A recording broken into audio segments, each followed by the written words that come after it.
My system's in Russian though. I don't know if you know.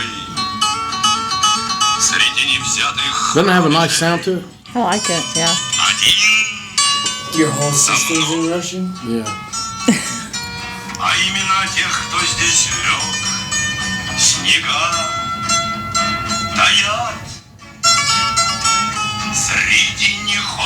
Man, that voice, man. It's really good. It's beautiful, actually. I hope you guys enjoyed this episode of Scientifically Beautiful, which is on the Life is Tough, but You Can Be Tougher Network. Hi, this is Dr. Christina Rahm, and this is Scientifically Beautiful. Welcome back. I can't wait to do this episode. We're doing it with a really good friend of mine who's also someone that I've worked with, an amazing individual, not just in the United States, but internationally, and he's done a ton of work in Russia as well as other places in the world. His name is Kline Preston. Welcome today, Kline. Well, I appreciate that that introduction. I'm still wondering how I wound up on a show called Scientifically Beautiful. Well, because you are you're an attorney that has actually worked for me worked with me as well as with other scientists and people in medicine and clinical, and again, not just in the United States, but throughout the world.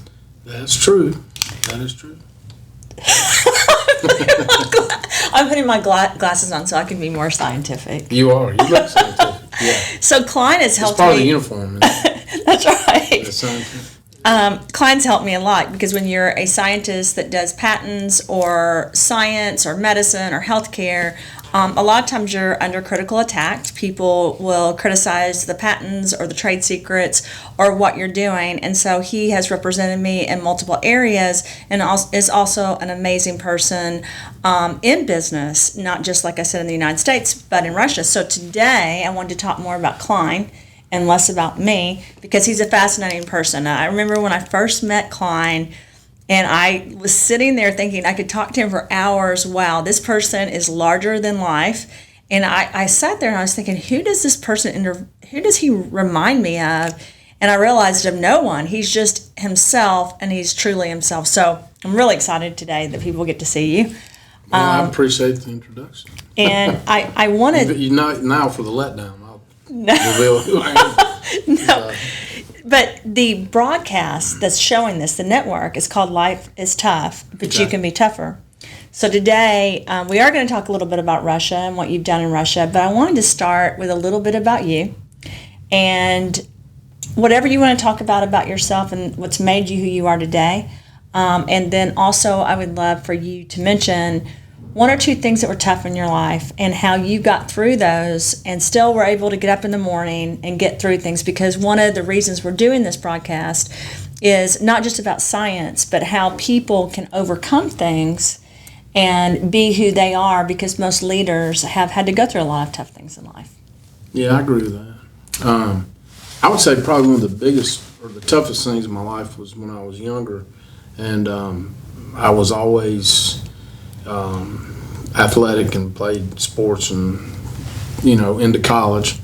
When my college football career ended, that was probably one of the toughest things, and because I had put everything into playing college football. And so after my freshman year at Furman, South Carolina, we made the big mistake of being the homecoming game at NC State in 1985. And we went to Raleigh and we beat the dog-do out of them. Well, so what they do, they turned around and hired our staff. Wow. So I was recruited by that staff, and then they went to NC State after that year in the next spring. And so I decided after that to make a change. College football was fun. It's a lot of work as a job, and it was different than today. Nobody got paid. We had to actually sneak around and work to have money to drink, go out and drink milk and things of that nature. Milk's expensive, especially if you drink it by the case. And so that was tough. So that was a big, I guess, turning point in my life when I had to make the decision to leave that school and go to Tennessee. And that was probably one of the better things in my life, because that's where I met my wife, which opened up a new thing. new world, and we have, 3 great kids, and, I was able to pursue what I have always been interested in from a young age, and that is Russia. The country, the language, the culture fascinates me. The history, such a rich country, and in all those areas. And so Tennessee had that program, Furman did not, and so that opened that door. And then, I would say that was probably the most significant thing. So I was probably 19 or 20 when that big change occurred. When was the first time you went to Russia? How old were you? I was 21, and it was in 1989. So it was still the Soviet Union. Yeah. And so the wall had just fallen in Berlin in November of '89. So actually, I was there before that. So that had not happened.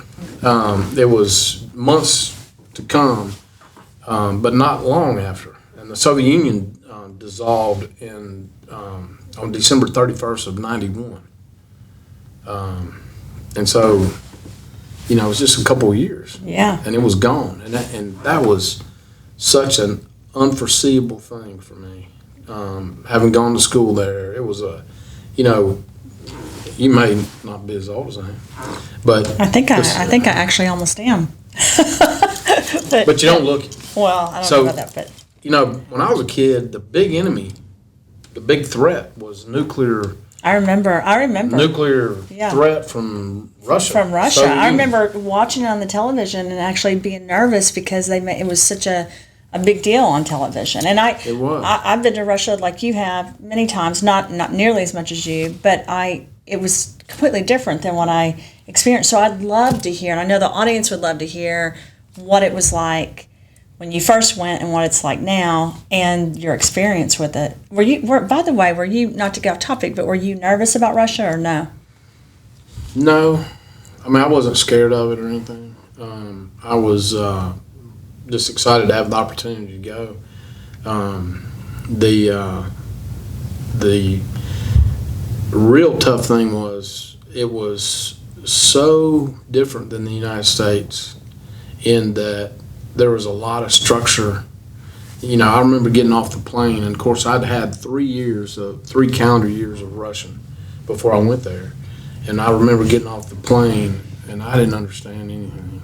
And we'd get off the plane, deplane, and we'd go down the stairs, and there were soldiers there with guns, and I'm not pointing them at you or anything, but just the presence, right? And so it was a little different than flying into Tyson McGee or whatever in Knoxville, Yeah, oh yeah. And so that was kind of wow. And I just remember for the first 2 weeks I was there, my head hurt terribly because I didn't understand. I mean, trying to understand, you go from classroom to real Russian, and those are two big differences. Huge differences. And the funny thing, we were able to live in a hotel instead of the dorms at the university, and so which was a benefit. I'm glad they let us. And so we lived in this hotel. So we had some, I wouldn't call it concierge, but we could buy things around the clock in a little market and stuff, kind of like here in decent hotels. Well, one of the first people I met in Russia had a stutter. The Russian guy. And we met him at the hotel, and so I'm sitting here, and I'm a baby as far as my language goes. Even I had 3 years of language, but it's classroom language. And I remember thinking, that's how you pronounce this thing. The guy's going, and I'm thinking, wow, this is a lot different than my professor. He's got a speech impediment, and he's one of the first people I meet. And I'm thinking, wow, man, the cadence of the words and everything, it's just not right. And then after meeting a few other people, I'm like, no, that guy doesn't even speak correctly. Yeah. But not knowing the language really, it's kind of funny, I thought. But you powered through that, and I'm going to brag about you a little bit. You actually have even written law books in Russian, correct? Yeah. And you've served between the United States and Russia to help our government with elections and different things as it pertains to Russia. I think I've tried to help. Others think otherwise. Well, that's one of the things about being a leader, and I think especially when you travel all over, my experience is it's very different what people think here and what the actual countries are Right. like. And, you know, Once you get off the news here. yeah, well, and Total honestly, joke. you think that, yeah, it's not accurate. And then you think that these countries are bad, and then you go in and you experience their people, right? Like us, and actually all these governments work together, and I know you know that probably more than Yeah. I do. So you actually have somehow gotten through that and continue to be an expert in Russia for numerous things, as well as the United States. How is that transition, and how has that affected you? You know, we live in Nashville, Tennessee, so it's a very southern state. So I would say, you know, there aren't a lot of people that go to Russia regularly in Tennessee. No, I would say in our country as a whole, there are very few people. And so the source of information, and this is a big problem, I think, the source of information for the majority of our population is from our television, and it's untrustworthy. Yeah. I'm just telling you the way it is. It I is agree. untrustworthy, and I don't care what station it is, what network. I mean, I'll be very candid. I mean, I prefer to watch more Fox than, you know, MSNBC, but I do look around and I compare. I watch BBC, I watch some German, I watch Russian. We've got a satellite dish at our home that's just dedicated to Russia, so we get, you know, a full set of channels from Russia. So I keep up with the news there, and I kind of listen to the news and watch the news from different countries on the same issue, and you get a little different. Oh yeah. You get a little different information. It's one of my favorite things to do is to go into countries and watch their news. Yeah, because you it's get so different, completely different. Yeah. You know, and I'm not going to say that everything on the news in Russia is absolutely accurate, but I can tell you that I have seen where they have been and we haven't been on certain issues, particularly on elections. Yeah. Their information is pretty good, and Yeah. frankly, we're kind of at a disadvantage when you talk about what our population knows about Russia, because their population knows a lot more about us, and it's more accurate. Like they're better educated, person to person. The Russians are more educated than we are. They're more literate than we are. Do you think their medical system and healthcare system, because I know you've worked with me in different areas of that, do you feel like theirs better than ours? Or do You know, it's hard to say. I guess you have to ask yourself, what do you mean better? Is there access to medicine in Russia for everyone? Yes. And actually there is here too. Yeah. But it depends on how you fall upon it. You know, we've got these different accesses to medicine. Right. You know, whether you're in a PPO, you've got regular insurance, Medicaid, Medicare, TennCare. There's so many different kinds. And then you've got the law that says if you show up in an emergency state, an emergent state, they have to treat you. They don't have a choice, right? So, you know, I would say our medicine is, as far as acute care, emergencies, we're one of the best, if not the best in the world at acute care. Long-term care, I don't think we have a passing grade. Yeah. And the reason I say that is because what I've noticed in Russia and dealing with in the Russian health system, I think the doctors there are more classically trained, because traditionally they have not relied so much on technology for diagnostics and stuff. They rely more on the body. Yeah. And, you know, of course they do tests and all that, but I think our system is less holistic also. My understanding from the doctors I know here, and, you know, I've got some medical issues that I periodically see doctors, and, you know, I've never had a doctor ask me what I eat. And I Which think is that's so significant. important. Yeah, it You know, is. I mean, I've got a very close friend and confidant who's a Chinese doctor, Chinese practitioner here in Nashville, and Dr. Xu. Yeah. And I like Dr. Dr. Xu, Xu. he's great. And Yeah. Dr. Xu, though, he's got a Western education and Eastern. And his Yeah. father was head of surgery in Shanghai at the hospital, at the main hospital. And so he came up learning both systems. And so the Chinese approach, I think, is better for long-term Yeah. care and health, and ours is more about acute. And I don't mean to sound like a conspiracy theorist, but in my opinion, I'm not sure with certain types of conditions in this country, a cure or anything else is really at the top of the priority list, particularly when you speak about diabetes. Yep. I mean, keeping a patient on insulin needlessly as a treatment Yeah. without, this person needs to eat a low carb Yeah. diet and stuff. I mean, I think our medicine is poor. They don't even No, talk sir. to a lot of patients about it. They don't ask you what you eat. No. And I transitioning from the pharmaceutical to nutraceutical and back and forth, I'm shocked at it, honestly. Because when you go to even like China, Russia, pick, the Asian countries, the Eastern European countries, Middle East even, they really do get into those parts. And I love our healthcare system in a lot of ways, because I do think you're right. I think if there's an emergency or there's a surgery or something that has to happen, it's very good. But there's a piece of it that's left out, the holistic approach.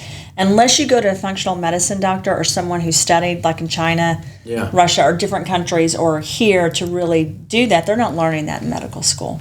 Well, or they're not discussing it with patients. Yeah, I have here in Nashville. I have another close friend. He's also a physician. He's actually my primary guy, and his name's David Turner. And we're supposed to meet with him. I want to meet with him. Yeah. And so Dr. Turner, but he was trained in Canada.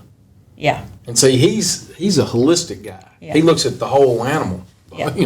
Which is how you should. No, it really is. Yeah. It makes sense. And so he's great. So I've had a lot of, and I'm not.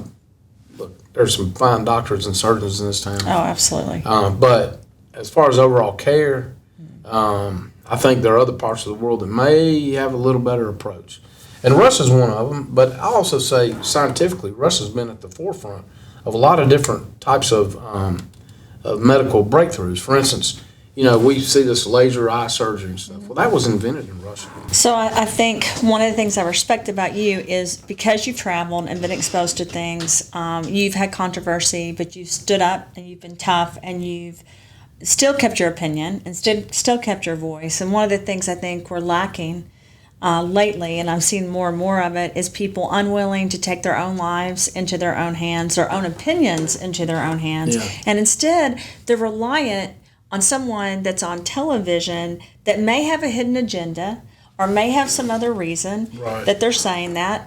That's a completely bothersome thing to me. And then taking away people's freedom of choice and people allowing that, I think, is a second step. And I think, seeing other parts of the country, of the world, and being exposed to it, it's important we don't do that. I respect that about you, and I would love for you to give the audience your opinion on how they can be tough and how they can basically siphon through all this stuff that's going on and make their own decisions. Because I think if we as human beings stop making our own decisions and just start listening to someone that tells us what to do, we could, and we follow everything they tell us what to do, then we could have a major problem in this country and as human beings.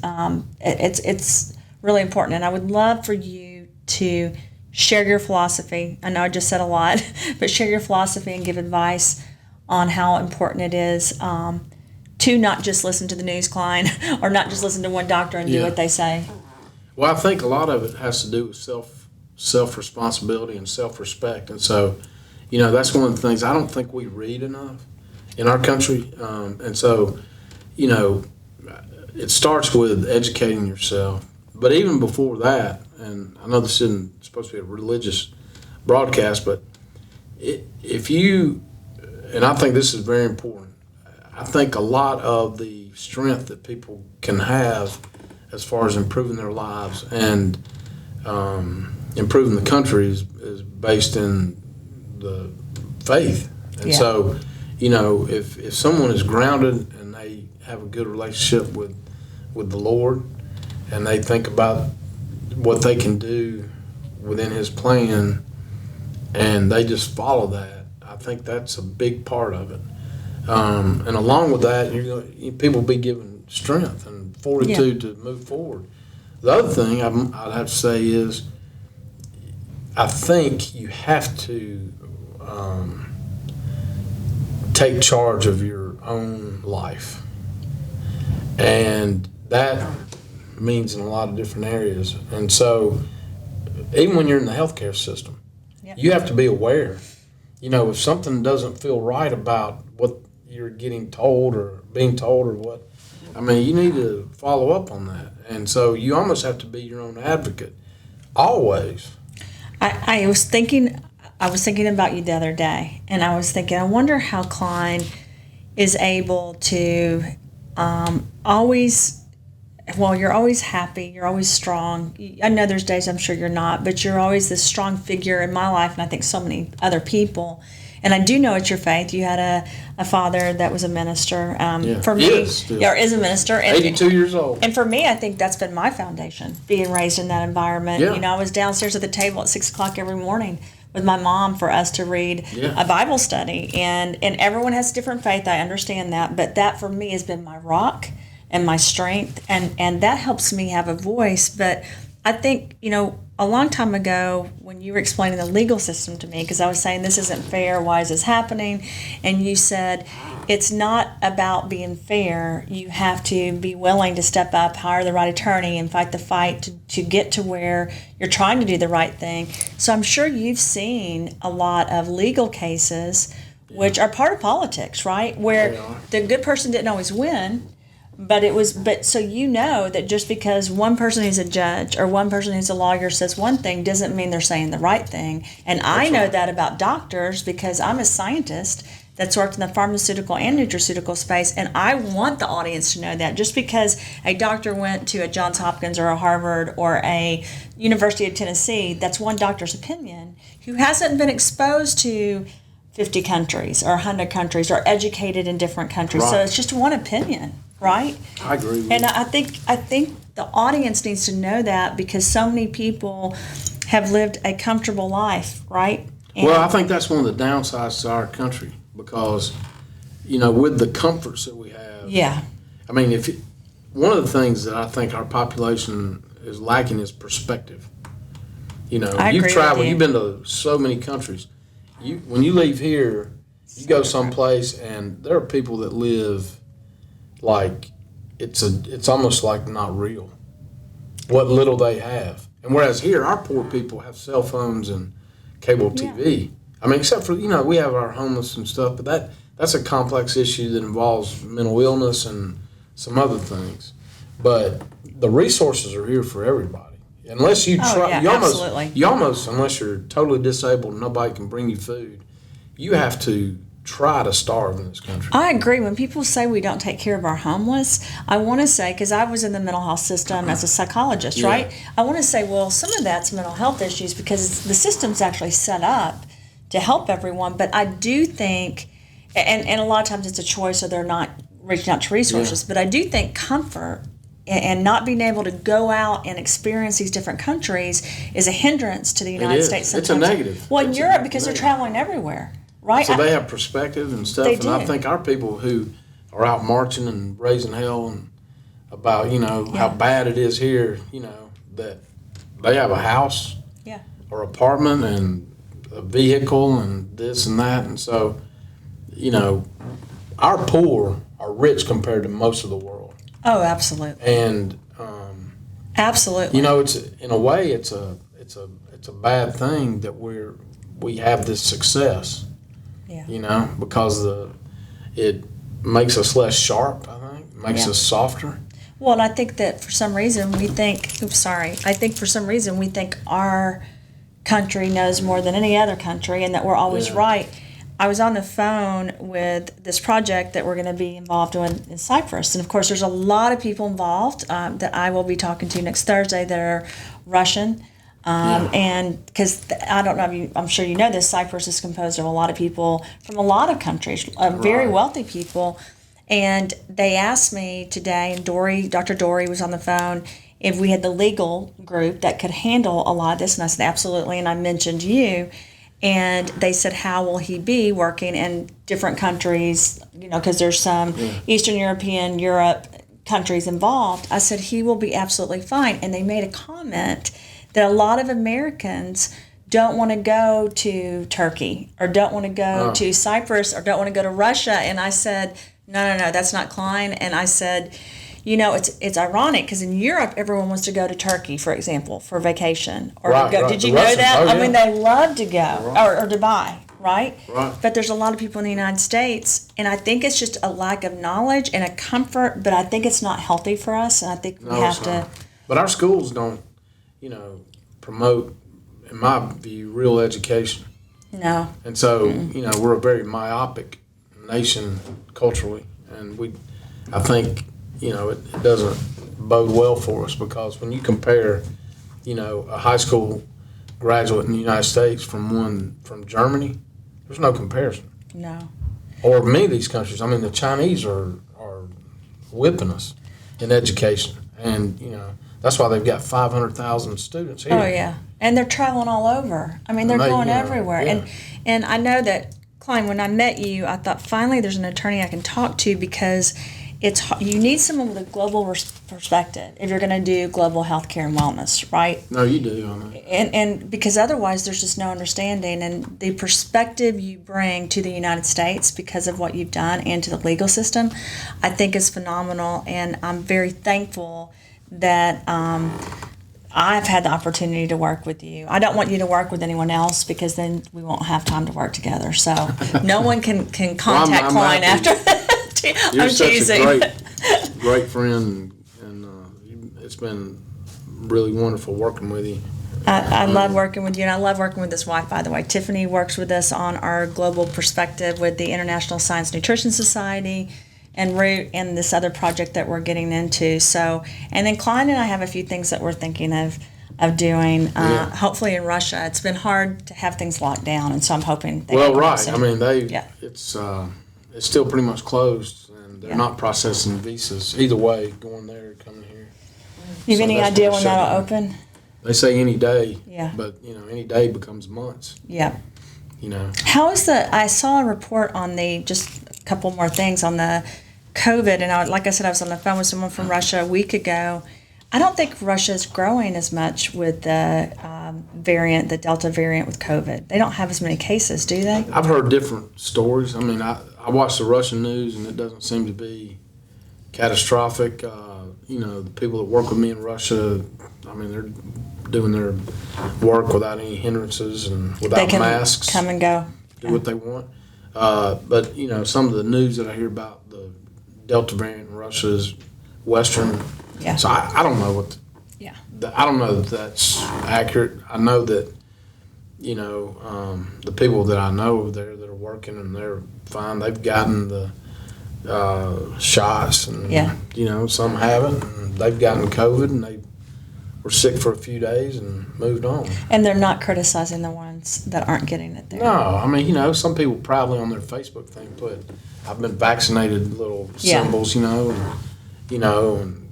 but I mean, it's a small percentage, but, contrary to the American belief, the great dictator Putin is not making everybody get the vaccine. It's a very free society. Yeah. And I so, have a different opinion about Putin than a lot of people. Yeah. I don't think he's this horrible he's dictator. not. He's great, Yeah. actually. I mean, I know that's blasphemous, I guess, for a No, it's not. traitorous for an American to say, but he's a really good leader. I mean, He's helped them a lot, the country. when he took power in 2000, the inflation rate was about 2,600% a year. Right now, it's about 6%. He's increased salaries. He's either built or renovated over 10,000 churches now. Russia is leading the world in the expansion of Christianity. Wow, I didn't know that. That he has. I knew he was doing the churches, but I didn't know that they were leading. They're the leader. Well, you've probably heard of the Third Rome. Yeah. That's Moscow. So in the last days, the prophecies go, the Third Rome, will be the leader of the church, and that's Moscow. The first Rome obviously was Rome. The second was Constantinople, which is now Istanbul. Yeah. And the third is Moscow, and it's strong there. I mean, they've had Christianity for over 1,000 years. I mean, strong. The church has been intact. Yeah. It's a Russian Orthodox church, right? Yes. Yeah. And they allow other faiths, but they banned some of the American face. I knew that. Yeah. I think Because the they're, I don't know. Some of that was political. Yeltsin started it, and they. Well, I think what happened in America when they heard they banned some of those, they thought it was all of Christianity, and it wasn't. And that's another misconception. And it's kind of like a gossip. Someone says something, and then everyone believes it. When I say ban, that's not actually true. The law is very creative. The law just makes it where if you're going to have a church that's not the Russian Orthodox Church that comes in to do services and proselytize, they actually have to have real estate. They actually have to have some things that make them not a fly-by-night group. And so most of them don't. And Well, so they they don't have want some to stuff buy. against cults too, though. I think. Well, yeah. Yeah. Now that is banned. Yeah. So like Jehovah's Witnesses are banned. Yeah. I'm not saying they're a cult or not. I'm just saying they are. The Latter-day Saints were banned, but I think they've opened it up. They're legal, but and then the Scientology, Christians, yeah. is not very welcome. Yeah. I think they may be there legally, but they're always challenged due to some infractions. Yeah. But that group has a lot of money, apparently. They have a lot of money. And so I think they were able to buy a building or something to have their faith, whatever you call it, there. But, the Russian Orthodox Church is a foundation of that country culturally and everything else. It's one of the oldest churches. It is. Yeah. What's the original church according to them? Well, I mean, Because there was the schism, Yeah. between that became Rome and then yeah. Constantinople. Ukraine, they say the same thing because Ukraine was part of Russia. but they now have the Ukrainian Church, which was a schism, which a lot of people say that was fomented by American interest to break off from Russia, but I'm not sure what the. Well, it's interesting when I'm in Ukraine and Russia. They're fighting a war, but they're friends and they're the same families back and forth, and so it's like it was created as a political between the two countries. It's really horrible. That's a whole. You're talking about a whole new broadcast. Yeah, that's a whole new broadcast. So I see Preston doing this, so I'm going to have to wrap it up. But I wanted to thank Kline. I'd love to have him back and us to talk more about Russia and not just the science, but also what's happening in that country and our country, because I think you have amazing philosophy. So I want to thank everyone for being on this journey and episode with us today. This is Scientifically Beautiful, and I want to thank Kline for being an amazing guest and an amazing friend. Yeah, I appreciate it. До свидания. Oh, yeah, that's right. You're supposed to speak some Russian. You want to tell everyone? They don't know what that means. До свидания. Goodbye. Goodbye. I can't say it. Yeah. Спасибо. Spasiba, yeah. Spasiba. Thank you, yeah. I love you, right? No? No, that's not. Thank you. Spasiba. Yeah, lublю. Yeah, lovely. Yeah. I'm not very good at it. I have to say it sometimes when I get on and off stage. And no, that's good. Thank you, everyone. Have a wonderful day. And we'll wrap this up, and we'll see you soon on the next episode of Scientifically Beautiful.